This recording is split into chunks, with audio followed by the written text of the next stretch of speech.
حضرت ابراہیم علیہ السلام کے ہاں اولاد نہیں تھی، خدا خدا کر کے ایک بیٹا ملا، نام اسماعیل رکھا۔ حضرت ہاجرہ کی گود میں بچہ کھیلتا ہے، حضرت ابراہیم اس کو گود میں لے کے پیار کرتے ہیں۔ رب کا حکم نامہ آتا ہے، اس بچے کو لو اور اس کی ماں کو لو اور ایسی وادی میں چھوڑا ہو جو بے آب ہو گیا ہو، جہاں کوئی سبزہ نہ ہو، جہاں کوئی کھیتی نہ ہو، جہاں کوئی آبادی نہ ہو۔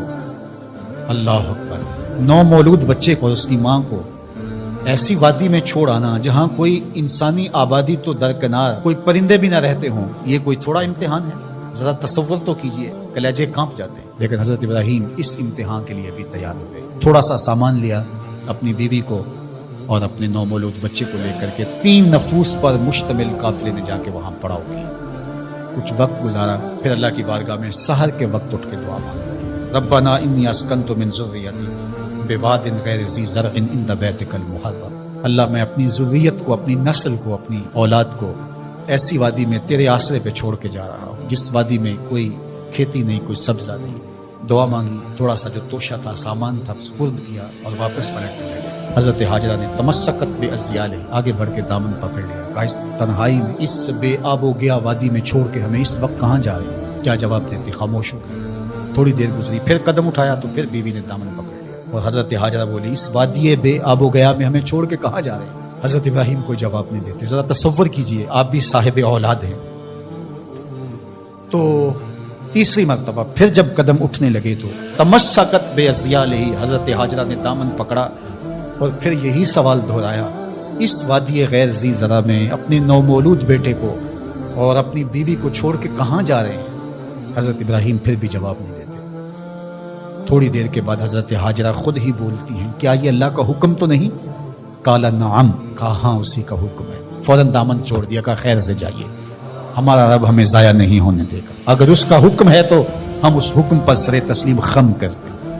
اگر یہ امتحان حضرت ابراہیم علیہ السلام کا تھا تو میری مائیں اور بہنیں بھی سن رہی ہیں اور آپ بھی ان جذبات سے آگاہ ہیں۔ ایک ماں کے لیے یہ کتنا بڑا حوصلہ تھا۔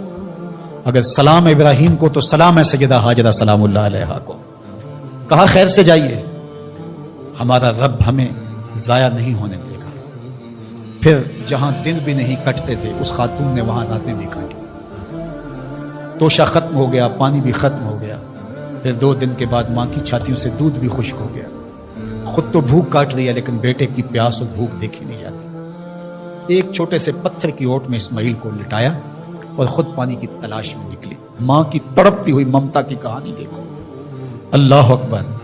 کبھی صفا پہ کبھی مروہ پہ 7 چکر کاٹتی ہے۔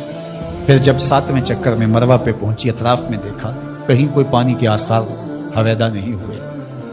گزرتے گزرتے بیٹے کو بھی دیکھتی تھی، نشیبی جگہ سے بھاگ کے گزرتی تھی، وہاں لال نظر نہیں آتا تھا۔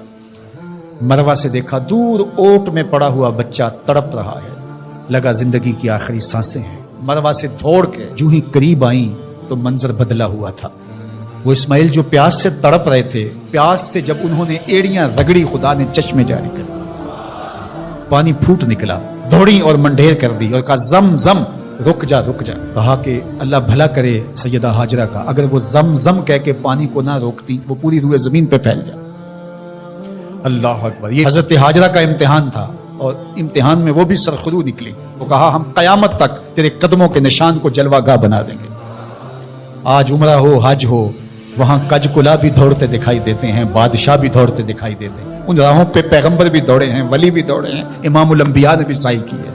مالک کوئی دوڑنا بھی عبادت ہے؟ کہا جن راہوں پہ میری بندی دوڑی ہے قیامت تک ان راہوں کو جلوہ گاہ بنا دوں اور ان پست قامت پہاڑیوں کو میں اپنی نشانیاں قرار دیتا ہوں۔ ان الصفا والمروہ من شعائر اللہ، یہ اللہ کی نشانیاں قرار پائی، عزتوں کے نشان بن گئے۔ اللہ اکبر!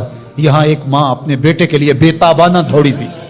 اچھا، راستے کے اندر نشیبی جگہ سے دوڑ کے اس لیے گزری تھی کہ وہاں بیٹے کا چہرہ نظر نہیں آتا، اور یہاں ماں بیٹا اکٹھے دوڑ رہے ہوتے ہیں۔ حکم ہے بیٹا دوڑ کے گزرے، اس لیے کہ اس ادا کو ادا کرنا ہے۔